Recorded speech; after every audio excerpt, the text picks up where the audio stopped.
اعوذ باللہ السمیع العلیم من الشیطان اللعین الرجیم بسم اللہ الرحمن الرحیم اللہم صلی علی محمد و آل محمد وعجل فرجہم۔ عزیزان گرامی، السلام علیکم ورحمۃ اللہ وبرکاتہ۔ ہم آپ کے سامنے کتاب گیا وقت پھر ہاتھ آتا نہیں سے امام علی کی اور جناب رسول خدا اور ائمہ طاہرین کی جو احادیث ہیں، یہ جو سینگ ہیں، وہ آپ کے سامنے پیش کر رہے ہیں۔ اب ہم سستی کے بارے میں جو امام علی علیہ السلام نے ارشاد فرمایا ہے وہ بتائیں گے آپ کو، کہ امام علی نے فرمایا سستی وقت اور عمر کو کھا جاتی ہے، یعنی سست پڑے میں آدھا آدھا دن سو رہے ہیں، راتوں کو آدھا آدھا جاگ رہے ہیں، اپنے ٹی وی اور سیل فون سے لگے ہوئے ہیں، اور پھر صبح کا جو وقت اللہ تعالیٰ نے کام کے لیے بنایا ہے وہ جو ہے نا اپنا سو رہے ہیں پڑے ہوئے۔ تو کہا کہ وقت اور عمر کو کھا جاتی ہے یہ سستی۔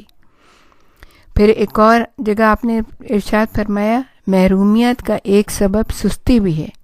یعنی اللہ تعالیٰ ہر ایک کو موقع دیتا ہے۔ یہ نہیں ہے کہ لوگ جو گلا کرتے رہیں کہ بھی ہمیں تو اللہ تعالیٰ نے موقع ہی نہیں دیا، ہم یہ کر لیتے وہ کر لیتے، نہیں، ایسا کچھ نہیں ہے۔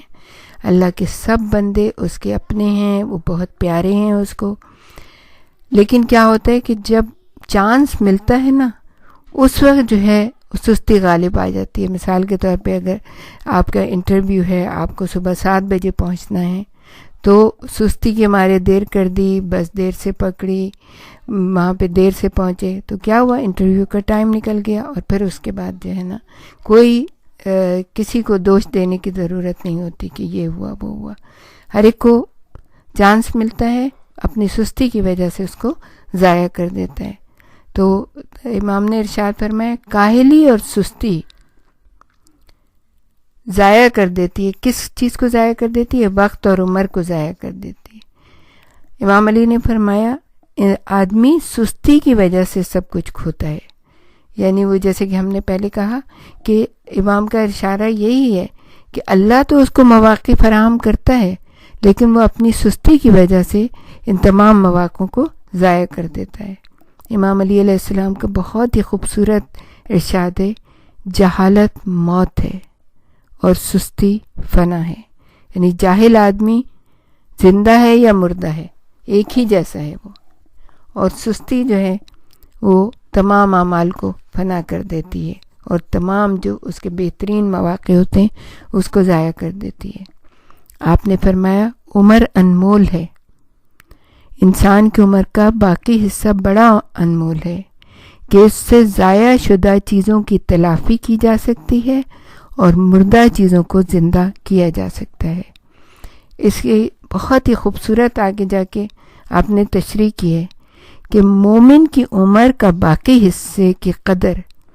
نبی جانتا ہے یا پھر صدیق جانتا ہے، یعنی اگر ایک انسان کی عمر 40 سال ہے اور وہ اپنے اس کی زندگی کے مثال کے طور پر 5 سال اور ہیں، 10 سال اور ہیں، 20 سال، تو جو 40 سال کی زندگی اس نے ضائع کر دی، اس کو نہیں تھی اس کی قدر، یا اسے علم نہیں تھا، یا اس تک بات نہیں پہنچی، اس نے اپنی زندگی ضائع کر دی۔ لیکن اگر اس کے پاس ابھی ایک لمحہ بھی ہے، ایک دن بھی ہے، ایک ہفتہ بھی ہے، ایک سال بھی ہے، یا کچھ مزید اور سال ہیں، تو وہ ان تمام چیزوں کی جو اس نے نہیں کی ہیں اس کی تلافی کر سکتا ہے۔ مثال کے طور پہ اس نے نمازیں صحیح سے نہیں پڑھی ہیں،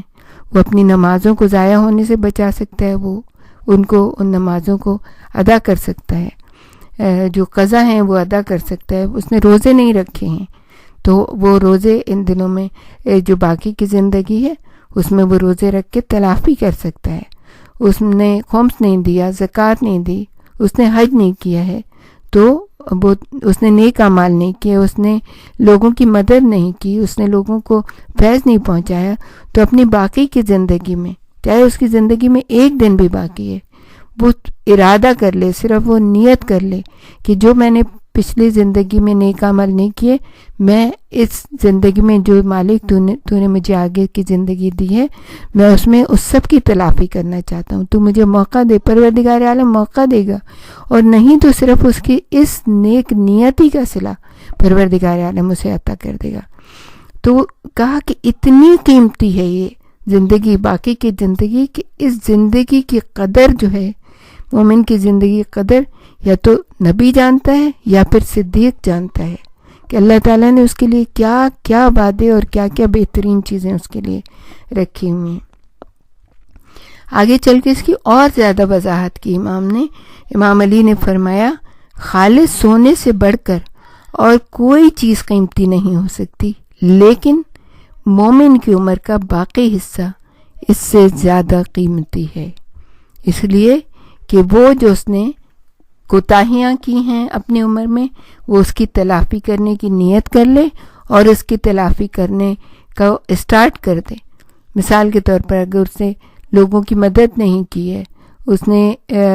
لوگوں کے لیے کچھ کام نہیں کیا ہے، اس نے جو ہے نا اپنی زندگی میں بہت ساری کوتاہیاں کی ہیں، تو وہ نیت کرے کہ اب جو مجھے زندگی ملی ہے میں اس کو بہت ہی بہترین طریقے سے ساری تلافی کر کے گزاروں گا۔ تو کہا کہ خالص سونے سے بڑھ کر اگر کوئی چیز قیمتی ہے تو وہ مومن کی زندگی کا باقی حصہ ہے۔ آپ نے ارشاد فرمایا، تیری عمر تیری سعادت کا مہر ہے، بشرطے کہ اسے اپنے رب کی اطاعت میں بسر کرے۔ یعنی اگر ارادہ کر لیا ہے، نیت کر لی ہے، تو اب اچھائی کی طرف لپکے، اب نیکی کی طرف لپکے، جو کچھ اس نے کیا ہے اس کے توبہ اور استغفار کرے اور باقی زندگی کو بہترین طریقے سے گزارنے میں کہ کوشش کرے، تگودوں کرے۔ جناب رسول خدا صلی اللہ علیہ وآلہ وسلم نے کہ اللہ کا درود و سلام ہو ان پر اور اس کے فرشتوں کا، اور اے صاحبان ایمان تم بھی اس ہستی کے اوپر درود و سلام بھیجا کرو۔ جو شخص اپنی عمر کے بقیہ حصے کو اچھا کر کے گزار دے، اس کے گزشتہ گناہوں کا مواخذہ بھی نہیں کیا جائے گا، جبکہ جو شخص اسے برا کر کے گزار دے، اس سے اول و آخر سب گناہوں کا مواخذہ کیا جائے گا۔ اور یہ ایک اتنی لرزا دینے والی حدیث ہے کہ اگر انسان سوچے کہ اگر ابھی بھی ہم نے ہمت نہ کی، ابھی بھی ہم نے نیت نہ کی، ابھی بھی ہم نے، چاہے ہماری زندگی کا ایک ہفتہ ہی باقی ہے، ایک مہینہ ہی باقی ہے، لیکن اگر ہم نے نیت کر لی اور اگر ہم نے کام شروع کر دیا، نیک اعمال شروع کر دیے، تو ہمارے جو پچھلے گناہ ہیں وہ ان کا مواخذہ نہیں کیا جائے گا۔ لیکن اگر سستی میں، بیکاری میں، غفلت میں ہم نے اپنی زندگی کے باقی دنوں کو بھی گزار دیا تو کیا کہا؟ اول و آخر سب گناہوں کا مواخذہ ہوگا۔ تو اللہ تعالی ہمیں اس پریشانی سے بچائے اور اللہ تعالی ہم پہ اپنی رحمت و کرم کو نازل فرمائے۔ بآخر دعوانا ان الحمد للہ رب العالمین، والسلام علیکم ورحمۃ اللہ وبرکاتہ۔